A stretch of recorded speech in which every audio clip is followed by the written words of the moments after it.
So hi everyone, welcome back to my YouTube channel. I hope you are doing very very great. तो आज की video में हम unit 3 start करेंगे। I am really sorry for making this video this late.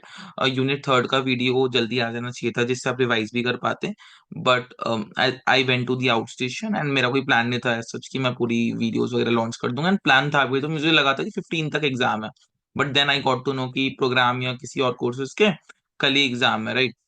तो this all happened and I am just sitting from 2 p.m. And अभी 8 बज गए हैं, 6 घंटे से बैठा हुआ and helping you guys and my family is enjoying out of the hotel and मतलब आराम से फैमिली टूर का एंजॉय कर रहे हैं। तो never mind, let's start with the video. तो अपना है यूनिट थर्ड, फ़ारेनहाइट। जो यूनिट थर्ड है वो है फ़ारेनहाइट 451 बाय रे ब्रैडबरी। ठीक है, फ़ारेनहाइट 451 बाय रे ब्रैडबरी। इस पे भी मूवी बन चुकी है। ठीक है, तो इस पे मूवी प्राइम पे मिल जाएगी आपको, अगर प्राइम का सब्सक्रिप्शन है आपके पास तो मूवी देखना चाहो तो आप देख सकते हो। ऑल तो आपको अभी फिलहाल तो टाइम नहीं है अगर आपका एग्जाम कल ही है तो, बट जिनका 15 को है तो वो आराम से मूवी देख भी सकते हैं, तो उनको बेटर क्लैरिटी रहेगी। इसके जो PYQs वगैरह हैं वो आपको थोड़ा सा एक्सपेक्ट करके चलिए 11-10:30 तक ही मिल पाएंगे, उससे पहले तो मुश्किल लग रहा है क्योंकि मुझे कुछ खाना वगैरह भी खाने जाना है, राइट? तो यूनिट थर्ड में फ़ारेनहाइट 451, ये हमारा चैप्टर का नाम है, which was written by Ray Bradbury, not by Malcolm Bradbury. ठीक है, आपके जो सिलेबस है उसमें लिखा होगा ऑथर का नाम मैल्कम ब्रैडबरी, पर ये ऑथर नहीं है। ये मैंने क्लैरिफाई कर लिया है टीचर्स से भी, तो वो सिलेबस में एरर है। मैल्कम ब्रैडबरी ने फ़ारेनहाइट 451 नहीं लिखी है, फ़ारेनहाइट 451 लिखे रे ब्रैडबरी ने। ठीक है, तो आप कंफ्यूज मत होना, राइट? तो ये हमारा सिलेबस है। देन अब हम इंट्रो, बेसिक से इंट्रो ले लेते हैं इसका कि ये नॉवल है किस बारे में, आपको जिससे एक कंपेडियम मिल जाए। तो जो नॉवल है ये एक डिस्टोपियन राइटिंग का पार्ट है, जहाँ पे ये जो हमारे ऑथर हैं वो एक हाइपोथेटिकल सिचुएशन लेते हैं जहाँ पे जो बुक्स वगैरह है हमारी वो बैंड होती हैं। ठीक है, बुक्स वगैरह सारी बैंड है। सोचो आप तो कितने खुश हो गए, बुक्स वगैरह बैन, कुछ नहीं पढ़ना बस एंजॉय। बट ये भी लोगों को भाई पागल कर देता है। तो ये जानेंगे हम आगे कैसे। तो यहाँ पे डिस्टोपियन राइटिंग में क्या बोला जाता है कि ये एक पार्ट है, ये एक हाइपोथेटिकल सिचुएशन है, रियल सिचुएशन नहीं है, जहाँ पे बुक्स को बैन कर दिया जाता है। जो गवर्नमेंट है वो एक सेंसरशिप यूज करती है कि तुम जो भी देख रहे हो उस पे आपको अलाउ करना पड़ेगा, राइट? टू कंट्रोल पीपल, जिससे वो देख सके कि लोग एक्चुअली किस टाइप ऑफ कंटेंट कंज्यूम कर रहे हैं। तो instead of putting out fires, तो अब बुक्स को बचाने की जगह जो गवर्नमेंट एम्प्लॉयज हैं, जो गवर्नमेंट है वो कुछ लोगों को एम्प्लॉय करती है, काफी लोगों को एम्प्लॉय करती है जिनका नाम होता है फायरमैन। गवर्नमेंट एम्प्लॉय करती है कुछ लोगों को जिसका नाम होता है fireman, to burn books. Books को बर्न करने के लिए वो फायरमैन फायरमैन कैटेगरी करके एक लोगों को हायर करती है जिनका काम ही होता है जितनी भी कंट्री में बुक्स है उनको जलाना। और गवर्नमेंट का मतलब ये रोल ही होता है all over India, all over the world में, कि सोसाइटी को डोमिनेट करना इन माइंडलेस एंटरटेनमेंट। ठीक है, सोसाइटी को बस माइंडलेस एंटरटेनमेंट बिंज वॉच कराना। ठीक है, बेसिक फैंटेसी मूवीज दिखवाना या फिर इस टाइप का रोमांटिक मूवीज, तो इस टाइप की मूवीज वगैरह या सीरीज कंज्यूम्स कराना जिससे वो कुछ भी प्रोडक्टिव कंज्यूम ना करें एंड बस चीजों को देखते रहें, टेम्पररी हैप्पीनेस एंड बस अपने अपने में खुश रहें वो। ठीक है, and वो चाहते हैं, ये सब वो इसलिए जाते हैं जिससे जो डीप थिंकिंग ऑफ आइडियाज हो गए, क्वेश्चनिंग दी गवर्नमेंट, ये सब वो रोक पाए। ठीक है, ज्यादा से ज्यादा रोक पाए। वो नहीं चाहते कि लोग जो है वो गहरा सोचें या अपना दिमाग ज्यादा चलाएं जिससे कंट्री में कॉन्फ्लिक्ट्स होने से बच सके। ठीक है, ये सब गवर्नमेंट का प्लान रहता है। ठीक है, आपको सोच के तो बहुत इमेजिन कर रहे होगे काश हम होते इस फेज में, but believe me, too much of consuming content ये भी आपको बहुत ज्यादा परेशान कर देता है। ठीक है, टेम्पररी हैप्पीनेस ले लेके आपका परमानेंट आपको परमानेंट दुख दे देता है, राइट? तो जो स्टोरी है फॉलो होती है, ये जो स्टोरी है वो स्टार्ट होती है एक कैरेक्टर से, एक फिक्शनल कैरेक्टर से जिसका नाम है गाय मोन्टाज। तो ये एक, इसको भी एक एज अ फायरमैन एम्प्लॉय करा जाता है गवर्नमेंट के द्वारा, जो धीरे धीरे, पहले तो उसे काम में मजा आ रहा होता है पर धीरे धीरे उसको अपने रोल पे क्वेश्चन करने लगता है कि भाई ये मैं क्यों कर रहा हूँ, गवर्नमेंट हमसे बुक्स क्यों जला रही है। ठीक है, डीप थिंकिंग करने लगता है। वो क्यों करने लगता है, पहले तो सही था, ये सब हम चैप्टर में अच्छे से जानेंगे। बट उससे पहले तो हमारा जो हिस्टोरिकल एंड पॉलिटिकल कॉन्टेक्स्ट है वो ये है कि first of is world war. जब वर्ल्ड वॉर 2 खत्म हुई तो बहुत ज्यादा कंट्री में डर फैल गया था डिक्टेटरशिप का। ठीक है, काफी कंट्री डिक्टेटरशिप को फॉलो करने लगी थी एंड सेंसरशिप प्रोग्राम्स को भी चलाने लगी थी, जिसमें वो रिस्ट्रिक्शन रखती थी कि भाई तुम ये कंटेंट देख सकते हो, ये नहीं देख सकते। ये हुआ था एक्चुअल में। ये कहाँ पे देखने को मिला था हमें, ये देखने को मिला था हमें नाजी जर्मनी में। ठीक है, जर्मनी में जहाँ पे जब हिटलर का राज था। ठीक है, जब हमें ये सिचुएशन वहाँ जर्मनी में दिखनी पड़ी थी। ठीक है, वहां पे हुआ क्या था कि जो अपना एडोल्फ हिटलर है, उन्होंने ऑर्डर दिया था कि लार्ज स्केल बुक को बर्न करा जाएगा, जो भी बुक्स वगैरह पढ़ेगा उसको भी मतलब मार दिया जाएगा। ये क्यों करा गया था? क्योंकि लोगों के जो आइडियाज थे, डीप थिंकिंग थे, डिससेनेटिंग आइडियाज थे, जिससे कंट्री में कॉन्फ्लिक्ट हो सके, उसको रोका जा सके। ठीक है, तो ये देख के इनको लगा, जो हमारे रेड ब्रडबेरी थे, उनको ये दिमाग में आया कि भाई व्हाट इफ ये पूरे वर्ल्ड में इसको बैन कर दिया जाए, तो उसके बेसिस पे स्टोरी बनाई गई है। तो ऐसे 4-5 पॉइंट कॉन्टेक्स्ट है, वो हम देखेंगे। फर्स्ट था वर्ल्ड वॉर 2। इससे क्या हुआ कि जो वॉर ने कंसर्न बढ़ा दिए अबाउट टेक्नोलॉजिकल मिसयूज, जो टेक्नोलॉजिकल मिसयूज हो रहा था, एंड जो इंडिविजुअल फ्रीडम का लॉस हो रहा था, राइट। तो ये सब चीजें हो रही थी हमारी वर्ल्ड वॉर 2 में। इसको ये सब सिचुएशन देख के ही रेड जो रे ब्रैडबेरी थे, उनको दिमाग में आइडिया आया कि why don't we like what would happen if ये सब situation all over the world हो जाए एंड इसको लार्ज स्केल पे कर दिया जाए। ठीक है, first was reason was world war 2। इसको देख के उनके दिमाग में इस फ़ारेनहाइट 451 नॉवल का आइडिया आया था। ठीक है, second one is cold war era. Cold war era क्या होता है? जब वॉर के बाद जो सिचुएशन, जो लॉसेस होते हैं एंड सब सेटलमेंट होने की कोशिश होता है, वो कोल्ड वॉर एरा होता है। ठीक है, जो नॉवल रिफ्लेक्ट करती है paranoia of the cold war. ठीक है, paranoia of the cold war मतलब जो हमारा डर बैठ गया था कोल्ड वॉर के अंदर, ये जो ऑब्सेशन था, ठीक है, ऑफ द कोल्ड वॉर, जिसमें जो गवर्नमेंट थी वो पब्लिक के थॉट्स को कंट्रोल करने की कोशिश कर रही थी। ठीक है, गवर्नमेंट क्या कोशिश कर रही थी कि जो लोग हैं अपने थॉट्स को कंट्रोल करें, लोगों के थॉट्स को कंट्रोल करने की कोशिश कर रही थी, जिससे कंट्री में जो आइडियोलॉजिकल थ्रेट्स हैं, ठीक है, जो भी आइडियोलॉजी फैल रही है, उसको रोका जा सके। ठीक है, जो मतलब जो डिफरेंट आइडियोलॉजी फैल रही है, जिससे कंट्री में कॉन्फ्लिक्ट हो सक रहे हैं, उसको रोका जा सके। तो ये कोल्ड वॉर एरा था। Third one is HUAC, house un American activities committee. ठीक है, third one was HUAC committee. ये भी देख के उनको कॉन्टेक्स्ट आया दिमाग में कि ऐसा हो सकता है, तो इसमें क्या था डिटेल में देखते हैं। तो HUAC कमेटी थी जो यूएस में फॉर्म करी गई थी, यूएस के रिप्रेजेंटेटिव के द्वारा। ठीक है, ये एक्चुअल केसेस हैं। ठीक है, तो इसके बेसिस पे ये जो वो अपनी फिक्शनल स्टोरी बनी है, इनके बेसिस पे बनी है ये। मतलब हाइपोथेटिकल जो सिचुएशंस बनी है, स्टोरी बनी है, वो इन रियल सिचुएशन के सिनेरियोस के बेसिस पे ही बनी गई है। तो जो HUAC है वो कमेटी है, कमेटी थी, मतलब सेटअप करी गई थी, जहाँ पे यूएस के लोग आए थे, बैठे थे, उन्होंने इन्वेस्टिगेट करा था जो कम्युनिस्ट प्रोग्राम्स वगैरह, धरने पे लोग बैठ रहे हैं अपने आइडियाज को, मतलब डिफरेंट आइडियोलॉजीज को स्प्रेड कर रहे हैं, उसको रोकने के लिए।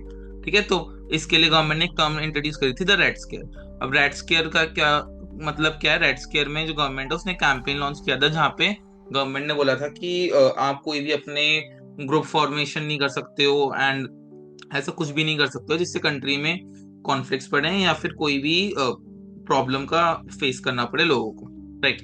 तो रेड स्केयर इसलिए सेटअप करा गया था, मतलब एक कैंपेन रन करा गया था। इससे क्या हुआ था, कंट्री में फियर, डर का माहौल बहुत ज्यादा बन गया था कि भाई हम कुछ भी गवर्नमेंट क्वेश्चन नहीं कर सकते हैं।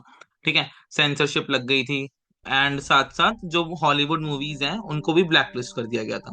ठीक है, काफी सारी हॉलीवुड मूवीज को ब्लैकलिस्ट कर दिया गया था, जिससे जो अपना रेडिकल आइडियाज थे, जो हमारे रिवॉल्यूशनरीज थे, हमारे जो भी मतलब पूर्वज थे, जो डिफरेंट आइडियोलॉजीज थे, उनके आइडियाज को स्प्रेड होने से रोका जा सके, इसलिए काफी हॉलीवुड मूवीज पे बैन लगा दिया था। एंड काफी और अदर इंडस्ट्रीज थी रिलेटेड टू स्प्रेडिंग आइडियाज। जैसे मान लो कुछ कोई प्रिंटिंग प्रेस था जो डिफरेंट आइडियोलॉजीज को, रिवॉल्यूशनरी आइडियाज को प्रमोट करता था, उन सबको भी बैन करवा दिया गया था। तो इन सबको देख के ब्रैडबरी के दिमाग में आया कि भाई इस पे वो नॉवल बनानी चाहिए एंड इसको स्प्रेड करना चाहिए। ठीक है, इसको रोकने के लिए। तो जो ब्रैडबरी की नॉवल है वो इसी का क्रिटिक है। ठीक है, इसी के बिहाफ पे बनाई गई है, इसकी सिचुएशन की जज एज अ जजमेंट, इसी सिचुएशन को मद्देनजर रखते हुए बनाई गई है। ठीक है, ये होगा HUAC। And fourth one is technological advances in media. Technological advances in media का मतलब क्या है कि जो rise of television in the 1950, जब टेलीविजन का दौर शुरू हुआ था आपका 1950 में, उसने कंसर्न्स रेज कर दिए थे about how mass media could pacify, distract और मैनिपुलेट सोसाइटी। ठीक है, तो जो टेलीविजन वगैरह 1950 में आए थे, उससे एक कंसर्न रेज हो गया था कि कैसे जो मास मीडिया है वो डिस्ट्रैक्ट कर सकती है लोगों को। जैसे टेलीविजन का दौर आया और न्यूज़पेपर पढ़ने एंड आइडियाज पढ़ने कम हो गए, तो इससे इनको एक डर बैठ गया था ब्रैडबरी को कि इससे क्या होगा कि मास मीडिया के बस कंट्रोल आ जाएगा, तो फिर डिस्ट्रैक्ट कर सकते हैं लोगों को, लोगों को उनके उद्देश्य से भटका सकते हैं, अपने उद्देश्य की तरफ ले जा सकते हैं, राइट। मतलब वो इस तरीके से प्रमोट कर सकते हैं, भाई लगने लगे कि भाई वो सच है और हमें गलत लगता आ रहा था अभी तक, या हमें या सोसाइटी को बेसिकली मैनिपुलेट कर सकें। तो इनको ये सब डर बहुत ज्यादा बैठ गया था, उस बिहाफ पे इन्होंने नॉवल को एक्सप्लोर करने को बोला। राइट। तो ये सब इसका एक ये पूरा बैकग्राउंड था इसका, पॉलिटिकल एंड पूरा right, political and technological context था जिसे वो आपको बताना चाहिए, एंड एग्जाम परस्पेक्टिव से बहुत ज्यादा इंपॉर्टेंट है। आई एम रियली सॉरी अगर वीडियो में से थोड़ा बहुत आवाज भी आ रहा हो, थोड़ा लैग वैग भी हो रहा हो, तो क्योंकि मैं चेक नहीं कर पाऊँ, and I am literally very very tired right now, but had to do this. And video को बहुत हाई क्वालिटी में अच्छे तरीके से बनाने की कोशिश करी जा रही है। So if you face any problem feel free to reach me out through comment section. Right. तो एक तो टेक्नोलॉजिकल एडवांसमेंट एक कंसर्न रेस कर दिया था। Fifth is themes of censorship. मैंने आपको सेंसरशिप वर्ड बहुत बार बोला ना, सेंसरशिप क्या होता है, मैंने एक फोटो भी लगा दिया कि ये वो जो वीडियो है रिस्ट्रिक्टिव है, अगर आप देखना चाहते हैं तो अपने रिस्क पे देख सकते हैं, इस टाइप का। तो इससे गवर्नमेंट को आइडिया लग पा रहा था कि जो हमारी कम्युनिटी किस टाइप का कंटेंट प्रिपेयर कर रही है या कंज्यूम कर रही है, जो अपना बुक्स या डिफरेंट आइडियोलॉजी वाली चीजें थी उस पर सेंसिटिव कंटेंट का सेंसरशिप लगा दिया गया था। तो जो फ़ारेनहाइट 451 है वो रिस्पॉन्स है टू ब्रैडबरीज, जिसमें जो ब्रैडबरी बहुत जो डरते हुए नजर आते हैं कि जो बुक्स एंड जो इंटेलेक्चुअल फ्रीडम है लोगों का वो खतरे में है, उस टाइम पे खतरे में था बहुत, ड्यू टू सोसाइटल कॉम्प्लेसेंसी। जो आपने देखा वर्ल्ड वॉर 2 ये आ गया, एंड जर्मनी में जो कोल्ड वॉर सिचुएशन हुई थी, हिटलर ने जो मास बुक्स बर्निंग का डिसाइड किया था, एंड ये सब जो हुआ था इसके वजह से जो हमारे ऑथर थे रे ब्रैडबरी बहुत ज्यादा डर गए थे, एंड उसी चीज के कॉन्टेक्स्ट में उन्होंने ये फ़ारेनहाइट 451 नॉवल को इंट्रोड्यूस करा। ठीक है, अब चैप्टर की स्टोरी अच्छे से देखते हैं। राइट।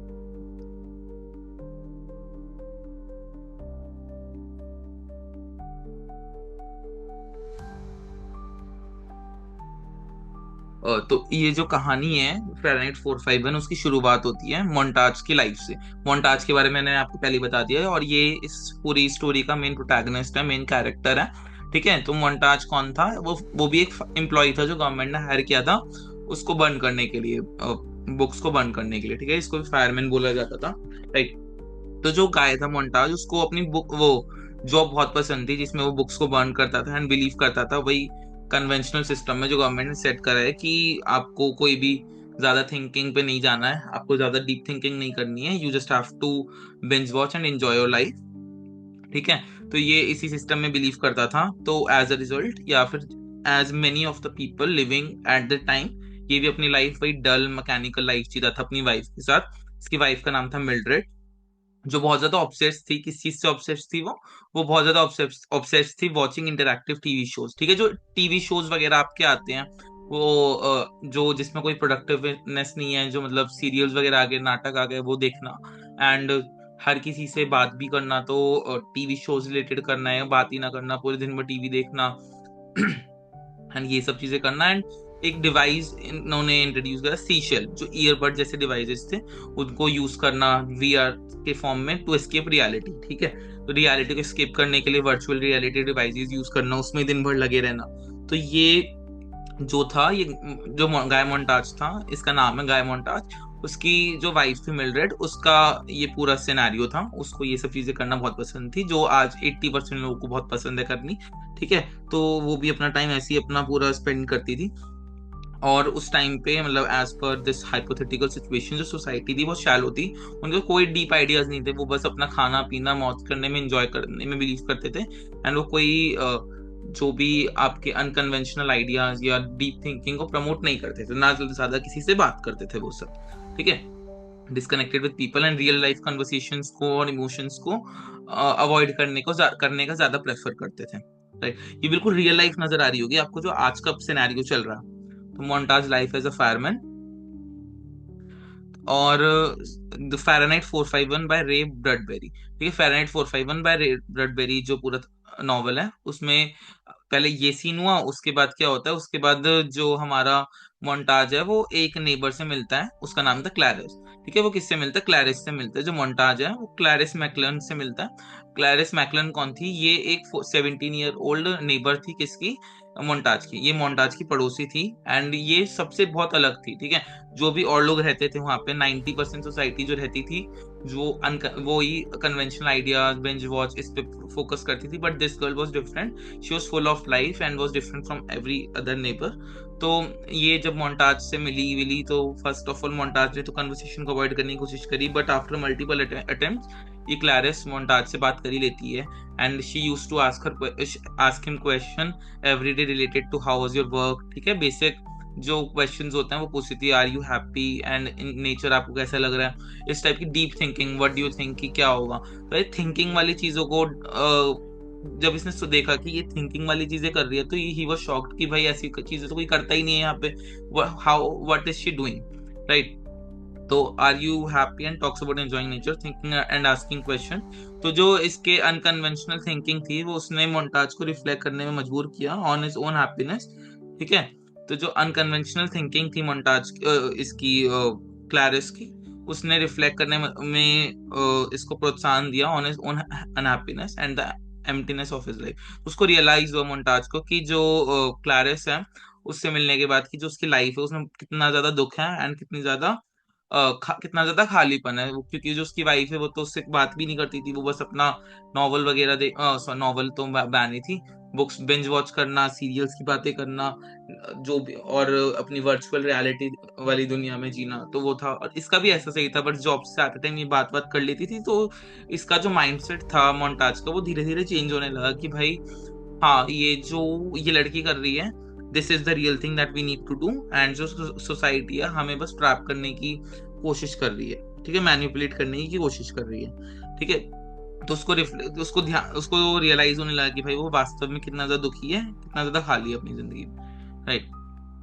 तो अब जो मोन्टाज का है उसका क्राइसिस, उसके ये स्ट्रगल स्टार्ट हो जाती है, क्योंकि जो मोन्टाज है वो बहुत ज्यादा अनकंफर्टेबल होने लगता है डे बाय डे अपनी इस सोसाइटी के साथ, जो 95% सोसाइटी जी रही है, जिसमें हर कोई बस टीवी देखता था, टीवी में भी अनप्रोडक्टिव टीवी शोज, एंड कोई भी किसी से बात ना करना, आना सो जाना, बिंज वॉच करना, वर्चुअल रियलिटी गेम्स खेलना। ठीक है, ये जो हमारा मोन्टाज था, although he was a fireman, he used to burn books, but ये बहुत ज्यादा उससे लड़की से बात करने के बाद, बहुत क्लैरिस से बात करने के बाद इसका जो पॉइंट ऑफ व्यू था बहुत ज्यादा चेंज हो गया, and he started becoming uncomfortable with the society. तो उसने जो मोन्टाज था उसने सीक्रेटली बुक्स को रीड करना स्टार्ट कर दिया, जो उसने चुराई थी कहाँ से, बर्निंग से। जो as he was a fireman, ये फायरमैन था तो ये बुक्स को बर्न करता था। ठीक है, बर्न करने के बाद बर्न कर जो इसका इंटरेस्ट बढ़ गया तो ये क्या करता था, कभी कभी वही फटाफट बुक्स पढ़ ली एंड जला दी, कुछ कुछ बुक्स को बोल दे के जला दिया मैंने, कुछ छुपा के अपने घर पे ले आया और पढ़ता गया। ठीक है, अपने घर में छुपा के। Clarice suddenly disappears. एक दिन क्या हुआ, वैसे तो रोज मिलती थी उसको ये, बट एक दिन ऐसा आया कि जो क्लैरिस थी वो सडनली गायब हो गई। ठीक है, वहां पे वो जहाँ पे वो रहती थी दिखी नहीं, गेट वेट सब लॉक थे उसके। तो जो मोन्टाज है उसको बाद में समझ आया कि हो सकता है उसको भी देर आर 99.9% चांसेस कि वो भी उसको भी मार दिया गया हो, क्योंकि उसका जो माइंडसेट था सबसे अलग था। तो एक ने भी कंप्लेंट कर दी तो दैट मीन्स कि भाई इसको मार दो, क्योंकि दे जस्ट वांटेड कि कोई भी लड़ाई वगैरह ना हो, कोई भी ऐसा रिवॉल्यूशनरी आइडिया ना आए कंट्री में जिससे गवर्नमेंट को कोई प्रॉब्लम फेस करनी पड़े। तो ठीक है, क्लैरेंस जो थी वो सडनली डिसअपियर हो गई। उसके बाद उसके बाद जो हमारा मोन्टाज था उसकी जो लड़ाई थी उसके कैप्टन से हो गई, जो उसका हेड था बेटी। ठीक है, बेटी जो उसका हेड था, जो उसका फायर चीफ था, उसने देखा कि लड़ाई कैसे हुई वो देखना है, तो उसने देखा कि जो मोन्टाज है उसका बुक्स में बहुत ज्यादा इंटरेस्ट बढ़ता जा रहा है। ठीक है, मोन्टाज का बुक्स में बहुत ज्यादा इंटरेस्ट बढ़ता जा रहा है। तो जो बेटी है वो एक्सप्लेन करती है, सॉरी बेटी जो है वो लड़का था, तो जो बेटी है वो एक्सप्लेन करता है द हिस्ट्री ऑफ सेंसरशिप। तो बेटी जो है वो एक्सप्लेन करता है कि सेंसरशिप की क्या हिस्ट्री है, गवर्नमेंट ने इसे क्यों बैन करा गया है, क्यों ये अच्छा है, वो उसका पूरा सपोर्ट देता है एंड क्लेम करता है कि जो बुक्स को है बैन इसलिए करा गया है जिससे हमारी जो सोसाइटी है, करंट सोसाइटी है, वो जितनी खुश अभी है वैसी खुश रह सके, एंड कंट्री में जैसे अभी पीसफुल है कंट्री वैसी पीसफुल रह सके, कोई भी कॉन्फ्लिक्ट्स ना हो। ठीक है, कोई भी डिफरेंट आइडियोलॉजीज ना हो, एक सेम आइडियोलॉजीज में सब काम करें। तो बेटी जो है वो वार्न करता है मोन्टाज को कि तुम जो बुक्स वुक्स पढ़ रहे हो उससे कितना ज्यादा खतरा हो सकता है सोसाइटी के अंदर, या और कितना ज्यादा तुम्हें खतरा हो सकता है। तो वो वार्न करते हैं कि और रिक्वेस्ट भी करते हैं कि मुझे पता है कि तुम बुक पढ़ रहे हो, पर अब पढ़ना छोड़ दो वरना इसका अंजाम बिल्कुल भी अच्छा नहीं होगा। ठीक है, ये ऐसा ऐसा बेटी जो है वो मोन्टाज को वार्न करता है about the danger of books. And books को उस टाइम पे बिल्कुल ही बॉम्ब की तरह सोचा जाता था कि भाई जिसके पास बुक है वो एक बॉम्ब कैरी कर रहा है and he is a terrorist. ठीक है, तो बुक्स को किस चीज से कंसीडर करा जाता है उस टाइम पे कि अगर तुम्हारी बुक है तो तुम एक टेररिस्ट हो। तो अब टर्निंग पॉइंट क्या आता है, जो मिल्ड्रेड है, मिल्ड्रेड कौन थी? मिल्ड्रेड थी मोन्टाज की वाइफ, मोन्टाज की बीवी। ठीक है, मिल्ड्रेड जो है उसको वो देखती है जब वो घर पे जाके बुक्स पढ़ रहा होता है अलग रूम में जाके। ऑल्दो वो किसी से मतलब नहीं रखती थी, पर एक बार उसका ध्यान चला गया है कि एक बुक रखी हुई है घर में, एंड बहुत सारी रखी हुई थी।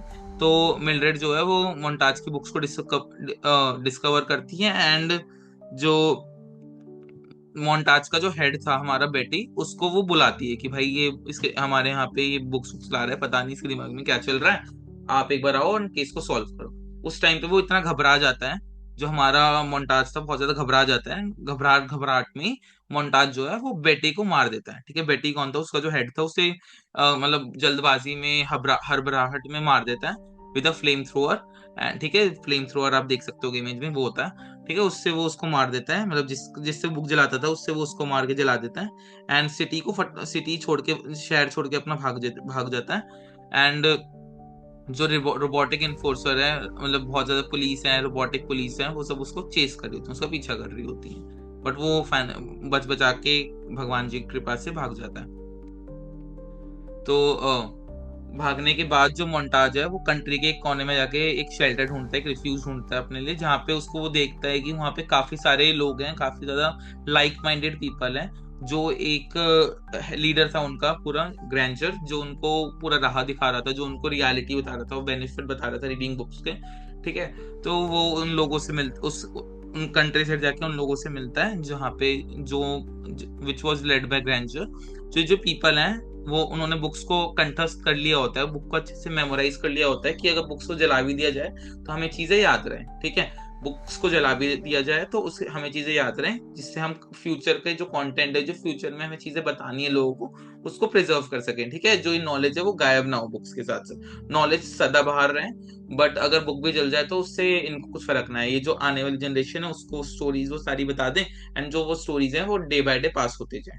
ठीक है, ऐसी हमारी रामायण महाभारत कितनी ज्यादा वो बुक्स या नॉवेल्स और आई वुड से एपिक्स जो हैं वो पूरे डिसकंटिन्यू हो जाते हैं, वो गायब हो जाते हैं, किसी को पता ही नहीं रहता हमारी हिस्ट्री के बारे में। But just because of our ancestors उन्होंने इस तरीके से सोचा, एंड ये सच में हुआ था। वैसे तो ये हाइपोथेटिकल सिनेरियो है, बट उस टाइम पे इस लेवल से डिस्ट्रक्शन करा जा रहा था कि वो हमारी हिस्ट्री को मिटाने की कोशिश कर रहे थे। But just because of our ancestors जिन्होंने चीजों को कंठस्थ कर लिया था, दिमाग में बिठा लिया था, and next to next generation pass out करते गए, तो उससे जो वो लोग थे, जो वो कम्युनिस्ट थे, और आई वुड से जो वो रेडिकल लोग थे, रिवॉल्यूशनरीज थे, उनको एक तरीका मिला सेंसरशिप से लड़ने का एंड इग्नोरेंस से लड़ने का, अकेलेपन से लड़ने का। तो उन्होंने वो बिलीव करते थे, वो मानते थे कि ये दे आर लिविंग बुक्स, अपने आप को लिविंग बुक्स बोलते थे। एंड उनका बस यही मानना था कि जो भी वो नॉलेज गेन कर रहे हैं बुक से, वो सोसाइटी को वो दे दे।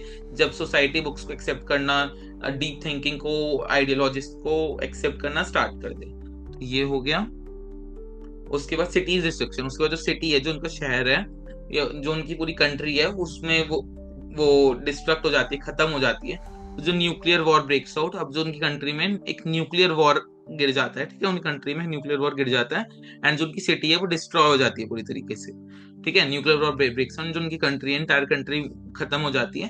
तो जो मोन्टाज और उसके न्यू कंपेनियन है, जो इस फाइट में लड़ रहे थे, इस आइडियोलॉजी से लड़ रहे थे, वो इस खतरनाक सिचुएशन में अपने आप को जैसे जैसे बचा लेते हैं।